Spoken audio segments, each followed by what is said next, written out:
Hello, I am Juan, founder and CEO of Torbellino Tech, and this presentation relates to a post that was published in the company's website some time ago, titled Arguments Why Europe is the Best Candidate Place to Build Artificial Intelligence.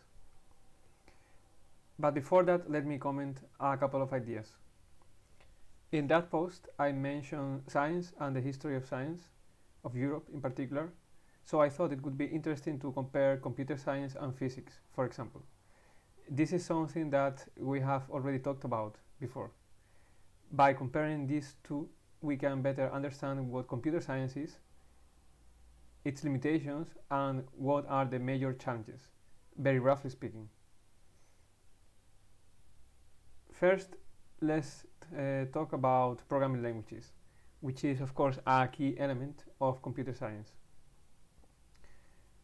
Let's focus on a very simple fact. There are 22 standardized programming languages. Did you know that all of them, except one, incorporate English words in their definition? These correspond to what we call keywords or reserved words. None include other natural languages. So in principle, you have three options. Everybody learns to speak English, include other languages in the standards, or eliminate natural languages from their standards altogether. And here it is important to see that we are not talking only about the standards themselves, the final product, so to speak, but also about the standardization process.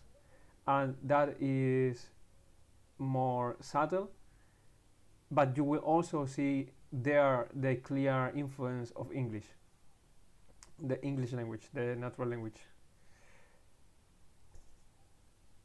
The second example I want to mention is to consider standardization organizations. In particular, consider the case of the International Electrotechnical Commission. In this commission, representatives from virtually all the states in the world participate in developing global standards, advancing or enabling the advancement of the industry, including, of course, information or computer technologies.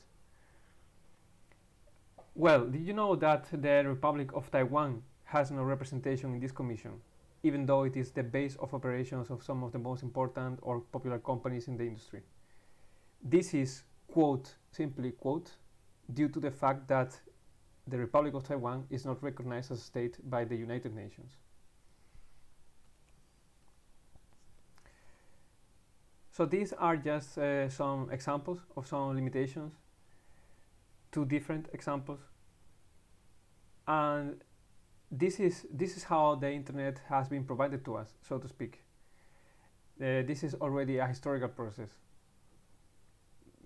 Decades have passed. And coming back to the comparison with physics, in physics standards are not so important, or they are of a different nature, but in this context we can see the importance of standards. These limitations are also, nevertheless, an opportunity, a challenge, some work that is to be done. Now, coming back to the post I was mentioning at the beginning, there I briefly presented some arguments why Europe is the best place for developing AI. And there were 8 arguments, 8 paragraphs. These were AI has not been built. There were also comparative arguments. There is the raw computing capacity argument. There is the scientific argument. There is the historical scientific argument. There is the talent argument, the still early argument, and the anarchist argument. And in this presentation, I will talk about number 8, the anarchist argument. This argument is probably the most subtle and difficult to see clearly. Some have argued very strongly in favor of making the AI matter a political matter. Arguments vary. AI for the common cause of the state. AI needs to be controlled by pre-existing accepted society standards and procedure. AI favors from state fostering it and state-sponsored programs, etc. At some level, this seems reasonable. For example, we can see the connection with argument 6 and secondary arguments. Argument 6 talks about the economic conditions comparing Europe to the United States and China. However, ultimately, a political organization is defined by its political goals.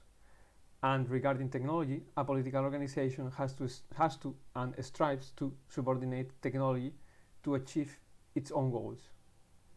Therefore, in the long run, it's not so obvious how these balances of power will come to a resolution. And I mean also the different arguments that I was talking about before, and the forces that are presented there or related to those arguments. So this argument, the argument 8, which in a way sums all of the others in this context, basically goes along the lines. Ultimately, there is an implicit anarchist thesis in the concept of artificial intelligence, and Europe is better positioned in this regard. In any case, I think the blog post begs the question, who is really committed to this endeavor? You can also check the other arguments in this link. And I will end this presentation announcing that a new version of our tech concept will be available soon, with substantial modifications and improvements. We're calling it TTB-GH V1, building upon TTB V0, which was presented some months ago. And also other things that I will be uploading to this channel or publishing in the webpage of the company. So thank you, that was it. And if you want to know more about the concepts discussed here, or more generally about what we are doing at Torbellino Tech, you can check other videos in this channel. You can explore the website's various sections, or you can contact me here directly to get more updated and comprehensive information. Thanks again.